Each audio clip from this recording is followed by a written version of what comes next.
Hey everyone, hope you're all having a good Friday. Well, it's late morning, I guess, just before noon. If you saw my last video, you'll know that I was actually out in Beloit, Wisconsin this past week for a few days, seeing some friends of mine. And, well, now I'm back home. Unfortunately, it has turned out to be kind of a rainy, wet, cold week out there and also back home here, north central Indiana. And so I'm back here in the shed and checking out my little 1949 Allis-Chalmers WD. And here, this has been probably at least 2 weeks ago, I put gas into the tank. And when I started it back up, it just wanted to kind of chug along, and like it was getting almost like you had taken this little knob here and shut the fuel off. And so, well, I didn't have time to check it out at that time, and so because we had to get firewood cut and split up. I've been working on getting things ready for spring. However, with this weather, now I got some time to check it out. And I just took a flashlight and stuck down on the top of the tank right here, and I can see right here in this fuel draw where it pulls out at the bottom of the tank, I can see what looks like, it almost looks like paper. It's kind of wadded up and went right down, plugged the hole off, because that's how it was acting when it was running. It just throbbing along, and when I would pull the choke out, it would kind of even out a little bit, but when you're cutting the fuel off to it, it's not going to run too good. And so I'm going to take and drop it right down there in my official camera holder, also known as my Carhartt pocket. I would take and try and see if I could show you down inside the tank, but you're not going to be able to see anything through the camera. However, I got wrenches, and so what I want to do, get my old oil pan here, kind of kicked right there underneath the carburetor. Okay, the gas is turned off. I want to take and, come on, there we go. Disconnect the fuel line right here. We'll see how much petrol runs out. Doesn't look like a whole lot.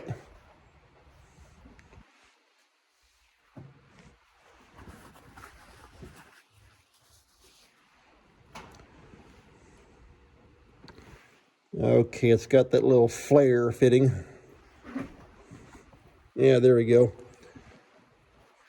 Basically, all it looks just like a simple brake line for a brake system.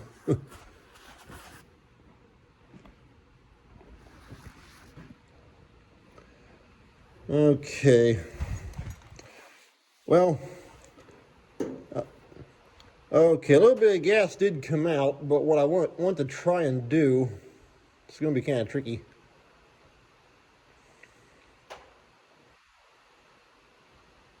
Is I want to take this air gun. You can see it's got this that little rubber boot on the end of it. See if I can plug that basically right into the end of that line. I've actually done it before on the combine.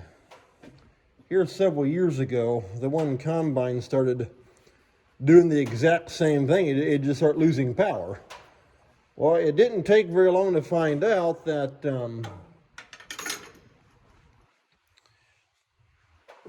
it had like a little screen in the fuel tank that actually stuck up, probably about that far above the bottom of the tank. So the bottom of the fuel tank is right here, and you got this little mesh screen that stuck probably, I don't know, 2.5 to 3 inches on up into the fuel level. And that way it's not sucking directly off the bottom. Well, I pulled that out of there. I had to do it in the summertime, and I had to drain the tank all out. Now this is on the combine that I'm talking about. Drain the tank all out, pull the little screen out, and it almost looked like from when the combine was manufactured, because it looked like silicone, like there's tubes of silicone that you can take and plug a hole, or for like on a chain oil bath, that kind of stuff that you use to take and plug up oil and that kind of stuff. But it looked like that kind of silicone that had kind of gotten like ground up, and it was just in the bottom of the tank. I'm guessing almost the only thing I can figure is it would have had to come from when the combine was made. But anyway, what would happen was in the fall, before I fixed it or was able to work on it, that stuff would kind of collect around that little mesh screen, and of course, as the fuel's being drawn down and out of the tank, and you get the slosh and that kind of stuff of the sediments and that silicone stuff, it gets sucked up onto that screen and plug it off. And so what I would have to do is take that air gun I just showed you, separate it down beside the fuel filter, and we'd shut the tank off. Then either my dad or my brother, we'd turn the tank on, and as soon as they'd turn it on, I'd take it out and blow air back up into the tank, and it'd blow all that stuff off of that screen. That'd work for a while. Then maybe, late in the day or something like that, you could tell the combine would begin to lose power, had to stop and do it all over again.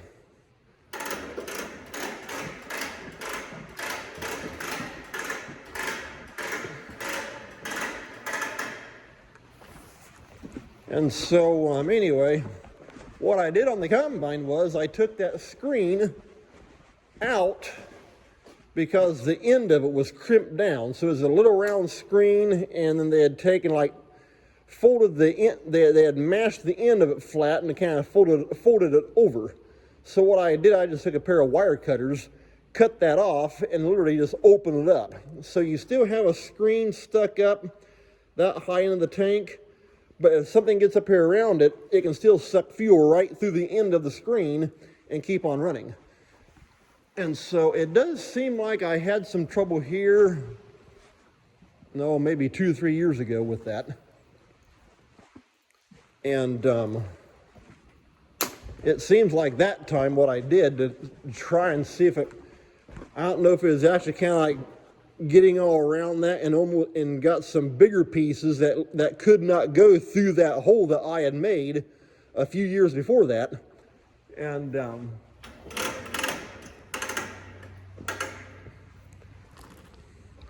if I remember right, that time what I did was I pulled that whole little assembly out of the bottom of the fuel tank, and then I just simply took some fuel with all that out of the bottom.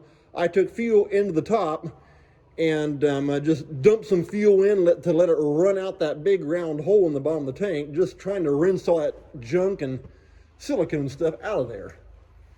And so far, we've not had any more trouble with it. And that was on our Gleaner R52. And of course, it's been 4 years ago we got that Gleaner R72 right there behind that combine. I mean, behind that tractor. The combine's behind the tractor. And so now our Gleaner R52, we only use that in soybeans because the 72 is our main machine. And so for corn, the 72 does all the corn. And in soybeans, if we're able to run if we have enough people and manpower, we'll run both the 72 with a 35-foot head and the 52 with a 20-foot head. And but like I say though, now that we got that 72. That's our main combine. So let's see if this will work here without getting a bunch of petrol sprayed right in my face. I have had diesel fuel in my mouth. Let me tell you something. It has a very bland and blah taste to it. Never had gas before though, so who knows, this might be a first. I'm going to take and crack that on just enough to see if that'll work. And see, that's the nice thing with that rubber end. Okay.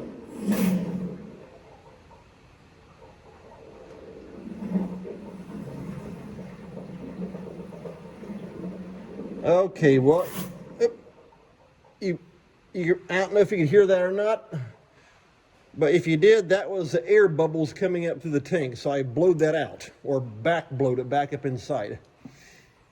And that right there is actually a little sediment bowl. It catches small stuff that comes in, and it drops into that little bowl. In the bottom of it, there's a little tiny mesh screen that when the fuel comes down, it basically comes down the center and then back up the sides and into this line right here.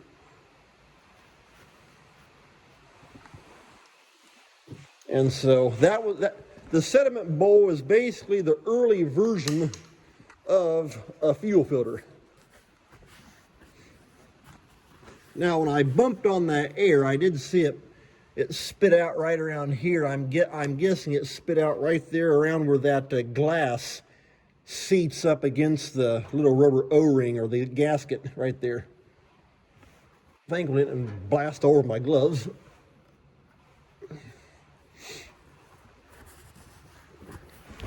And I didn't get a mouthful of it. So, get my ladder back up there, and I'll take a look down top of the tank.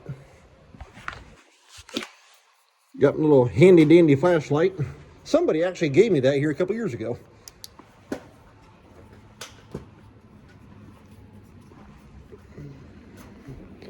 Okay. If I can find the little draw port. Oh boy. You got your nose right over top of that gas tank, man.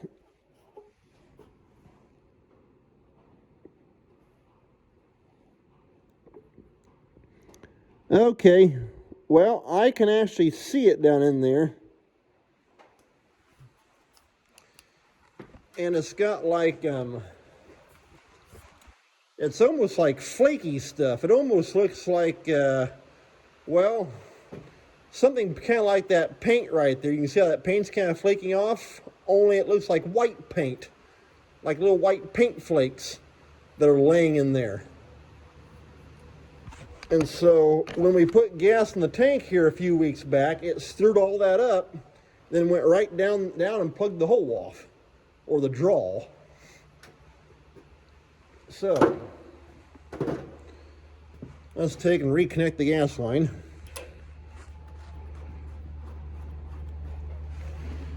Right there, like that. Tightening down. Perfect.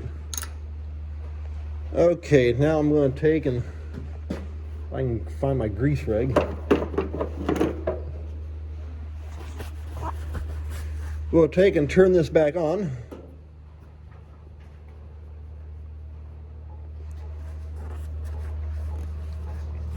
Okay, it's feeling that. You can see that little air gap right there because I back blew the air line through that. You can see it kind of filled up that little bowl, that sediment bowl again. And of course, once the float here in this carburetor comes up, it'll push the needle valve up and shut the gas from actually flowing into the carburetor.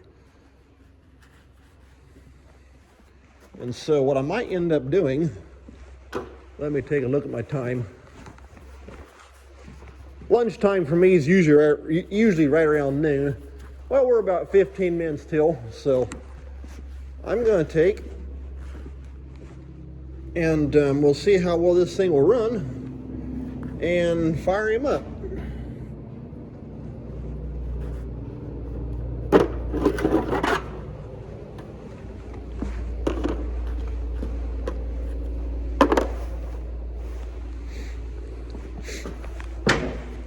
Okay, we're in neutral.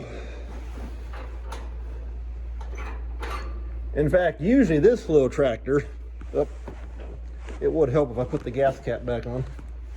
This little tractor, ever since I had that guy up by Winnemac rebuild my carburetor and completely redo the head of the engine, this tractor always starts good. In fact, lots of times when it's cool, I don't even need to pull the choke. It'll just bounce right off. And so let's see what happens.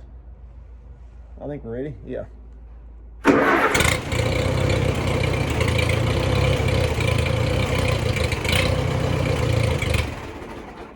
Uh-oh.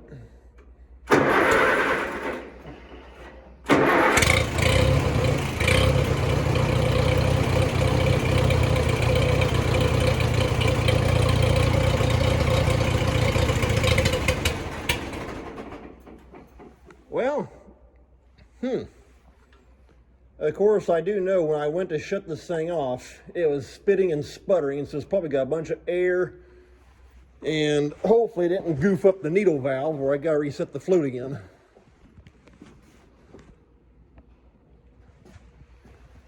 I don't know, I have to wait and see.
Well, so far so good. It almost sounds like I got to do a little bit of adjusting on the carburetor to get it to kind of even out a little bit.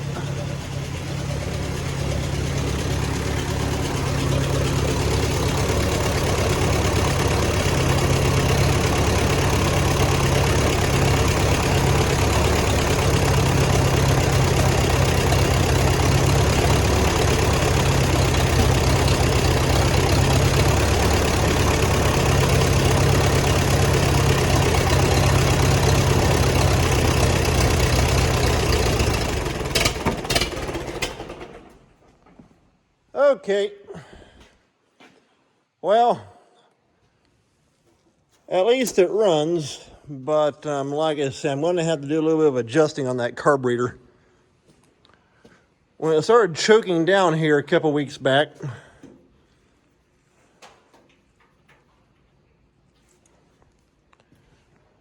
because it ran good up until that time, but when it started choking off like that, it must have goofed up something in the carb or something like that. I may have to take this little bowl off and check the little needle valve inside.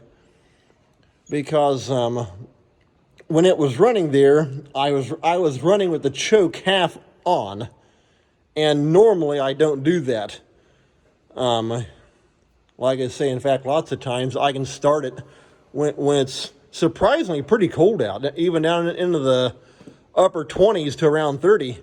And not even pull the choke out, and it'll just bounce right off. And so it still acts like it's running a little lean on gas. And so, like I say, I may have to do a little poking around with it just to make sure everything's feeding in like it should. But anyway, well, it started, and so we're going to call that a wrap up on this video. Take care.